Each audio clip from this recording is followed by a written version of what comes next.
Little bit more energy is required to cause the vibration.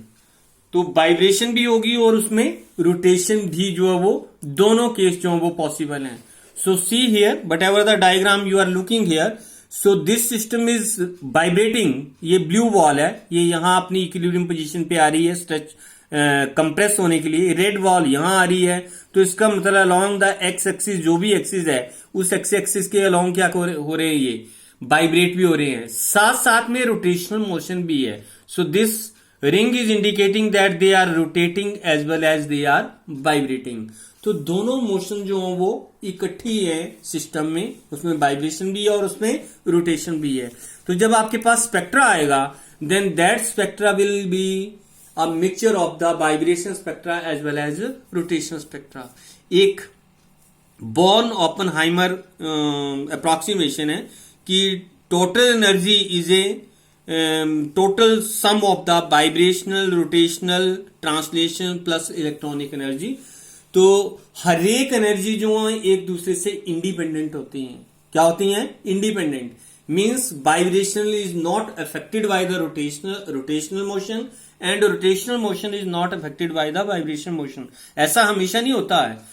जो Born Oppenheimer equation है that E total is equal to E vibrational plus E rotational plus E translation plus E electronic, then that equation says that each energy is independent of the another one, means one is not being affected by the another one. So here same approximation I have taken, that total energy is taken as the sum of the vibrational energy plus rotational energy. It is the sum of vibrational energy plus rotational energy. So that can be written as here, epsilon total is equal to epsilon b plus epsilon r. These are in terms of the Beeb number, means removing the h and dividing by the c, then whatever you get it is in the Beeb number. And taking the help of the quantum numbers here, so it is epsilon jv that is equal to ev. It means energy in the Beeb number due to vibrational motion and energy in terms of Beeb number due to the rotational motion, and it is again in term of the Beeb number. So writing the for vibrational as well as rotational motion आप पढ़ चुके हैं, rotational spectroscopy आपने discuss कर ली है। There you get b into j plus 1. b is a factor that is h upon 8 pi square I into c. b वो factor होता है। j is the rotational quantum number minus d, it is the centrifugal distortion in the molecule. D जो है, जिस तरह से यहां पर एन हार्मोनिसिटी कांस्टेंट एक्स ही आता है, रोटेशन में जो वो सेंट्रीफ्यूगल डिसॉर्शन कांस्टेंट आता है, it is J square into J plus 1 का स्क्वायर। उसके बाद मैंने जो वाइब्रेशन लेवल्स पुटअप किए यहां पर mu plus half into omega e minus mu plus half का square into omega e into x e. So that is the vibrational part and that part is the rotational part. तो दोनों part को मैंने जो वो include कर लिया है। अब यहां पर कौन सी टर्म इंपॉर्टेंट है और कौन सी टर्म इंपॉर्टेंट नहीं है। पहली वाली टर्म जो वो B, that is important, it is having some particular value. Rotation को ये शो कर रही है, तो ये तो कंसीडर आपको करनी पड़ेगी। क्वांटम नंबर्स भी कंसीडर करना पड़ेंगे। इसमें से कुछ फैक्टर यहां पर लेस किया है। इसमें से डी फैक्टर की वैल्यू जो बहुत कम होती है, अगर हम इसको इंक्लूड भी कर लें, then that is going to cause very minute change in the spectra. वो माइन्यूट इतनी कम चेंज होती है कि जो यूजुअल स्पेक्ट्रोमीटर FTIR स्पेक्ट्रोमीटर हमारे पास अवेलेबल होते हैं, वो उस चेंज को डिटेक्ट नहीं कर सकता है। तो जब इंस्ट्रूमेंट ही उसको डिटेक्ट नहीं कर सकता है, तो उसको इंक्लूड करने का कोई फायदा नहीं है। तो इसमें से मैं सेंट्रीफ्यूगल डिसॉर्शन कांस्टेंट को जो वो निकाल दूंगा। साथ में यहां पर एन हार्मोनिसिटी कांस्टेंट है XE, that must be included because it is showing the anharmonic oscillations. क्योंकि हमारे पास जितने भी डिस्कशन में आए वो मॉडल तौर पर हार्मोनिक होंगे, लेकिन एक्चुअल तौर में एन हार्मोनिक होंगे। क्या होंगे वो? Anharmonic. यहां अगर मैं डिसॉर्शन कांस्टेंट नहीं इंक्लूड करता हूं, तो इसका मतलब है बोलने का कि मॉलिक्यूल जो है वो वाइब्रेट तो कर रहा है लेकिन उसकी बॉन्ड लेंथ चेंज नहीं हो रही है. That is very contradictory to say. तो वैसे तो बोलने को है लेकिन इसका इंक्लूजन जो है वो बहुत कम जो है वो फर्क डालेगा स्पेक्ट्रा में, और इतना कम वो फर्क डालता है कि आप उसको जो वो स्पेक्ट्रा में डिटेक्ट नहीं कर सकते हैं. इसलिए डी फैक्टर को जो है मैं यहां से क्या करने जा रहा हूं, एक्सक्लूड करने जा रहा हूं. So if I exclude the D factor here, then we will get the value, it is b into j plus 1, and that is the part of the vibration spectra just we have read. Here delta mu, that can be plus minus 1, plus minus 2, plus minus 3, these are the you can say selection rule for the vibration levels, and delta j equal to plus minus 1, that are the selection rule for the rotational levels. So if I draw the various lines, now see here, यहां मैंने जो lines आपके सामने draw की हैं इनको red को portion को पहले यहां देखो यहां पर, तो ये एक पूरा वाइब्रेशन लेवल है और ये नीचे एक पूरा वाइब्रेशन लेवल है. हर एक वाइब्रेशन लाइन में जो वो डिफरेंट लाइंस हैं, these are the rotational lines. तो ये एक पूरा वाइब्रेशन लेवल आ गया, नीचे पूरा वाइब्रेशन लेवल आ गया.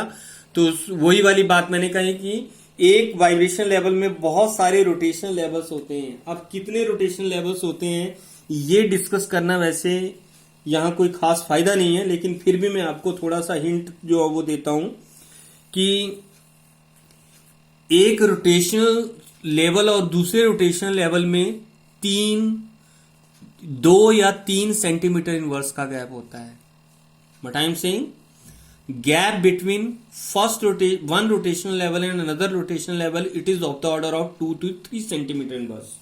What difference between one vibration level and another vibration level is of the order of thousands. तो खुद अंदाजा लगा लो कि एक वाइब्रेशन लेवल में कितने रोटेशनल लेवल जो वो पॉसिबल हैं.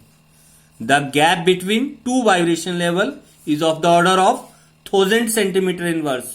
And gap between the two rotational level, it is of the order of 2 to 3 centimeter inverse. It means rotational lines, they are quite closer to the each other, but vibrational lines, they are having sufficient gap to isolate them, or the spacing between them is very large. So here I am going to put the values. It is ground level, ground state mu equal to 0, that is the first excited state, mu equal to 1. And this side rotational part is there, it is the j value, quantum number. So it is 0, it is 1, 2, 3, 4, 5, 6. In the same sense it is j prime upper level. So 0, 1, 2, 3, 4, 5, 6. अब यहां born Oppenheimer equation जो है वो क्या बोलती है कि एक रोटेशन जो है वो वाइब्रेशन एनर्जी लेवल्स को डिस्टर्ब नहीं करेगी. अगर वो डिस्टर्ब नहीं करती है तो उसके बोलने का ये मतलब है कि जितनी स्पेसिंग जो है वो इन वाइब्रेशन रोटेशन लेवल के बीच में ग्राउंड स्टेट में है, उतनी स्पेसिंग इन रोटेशन लेवल्स में एक्साइटेड स्टेट में भी है. यानी सेपरेशन का मतलब क्या है, ये लाइंस होती हैं 0, 2b, 4b, 6b. इसका मतलब b की वैल्यू जितनी ऊपर है उतनी ही b की वैल्यू है. अगर आप b की वैल्यू को 2.5 फिक्स करते हो तो नीचे वाले ग्राउंड स्टेट के लिए b की वैल्यू 2.5 है, ऊपर के लिए भी कितना हुआ 2.5. If this persist, value of b is equal in the both vibration levels, then that is in accordance with the Born Oppenheimer equation. But if it varies, then Born Oppenheimer equation can not be applied. Then there will be a condition that vibrational will be affected by the rotational, or rotation will be affected by the vibration. Now let us see some type of transitions here. So these transitions I am showing here. तो इनको थोड़ा सा minutely check करते हैं कि किस तरह से transitions जो मैंने यहाँ पर शो की है. If I check it here, तो नीचे देखो मैंने फर्स्ट लाइन जो है, ये रही फर्स्ट लाइन, इसको मैंने 1 से नहीं स्टार्ट किया है, सॉरी 0 से नहीं स्टार्ट किया है, नीचे वाली लाइन छोड़ दी है, 1 से स्टार्ट कर रहा हूं और ऊपर मैंने 0 तक ले गया हूं. इसका मतलब 0 - 1 नीचे वाला जो है upper level minus lower level, तो 0 माइनस 1 का मतलब हुआ -1. It means delta J value for this type of transition is -1. इसी तरह से एक और चेक करते हैं. यहां पर ये 6th लेवल है, इसको मैंने यहां ट्रांजिशन करके कहा 5th लेवल तक. 5 minus 6 it is -1. So all these lines they are indicating delta J -1. If I check along this side, तो मैंने यहां 0 लेवल से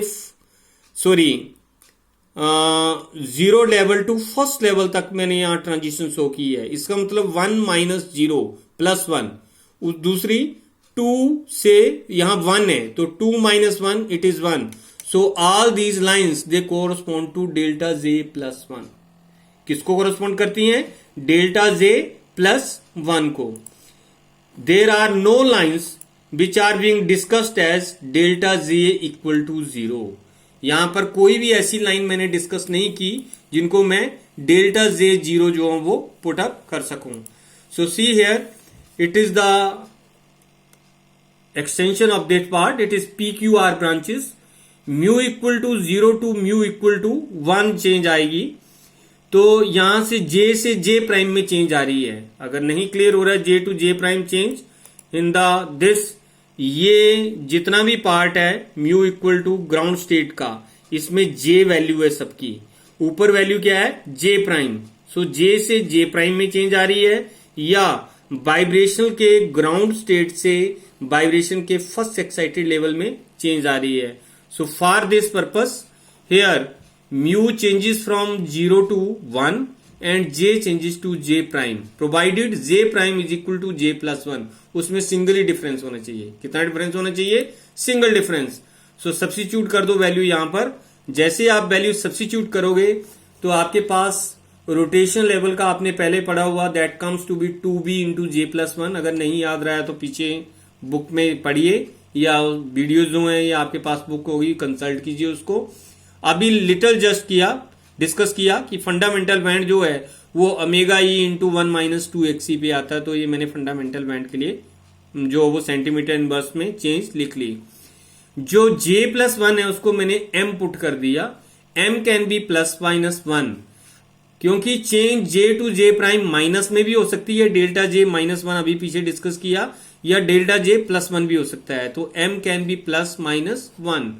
so when delta J is equal to plus 1, then the transition comes to be omega 0 plus Bm. Why I am changing it to omega 0?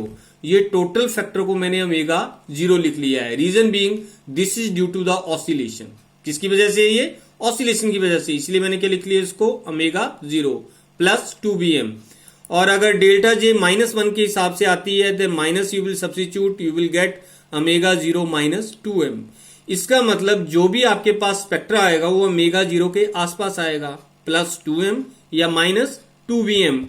So you get the various lines, rotational lines here with the vibrational change. So this is the centre that is indicating the omega 0. The plus lines come to the this side that are termed as the R branch. Minus lines comes to the this side that is termed as the P branch. And the central portion, it is omega 0. There it comes to the Q branch that we will discuss in the next lecture.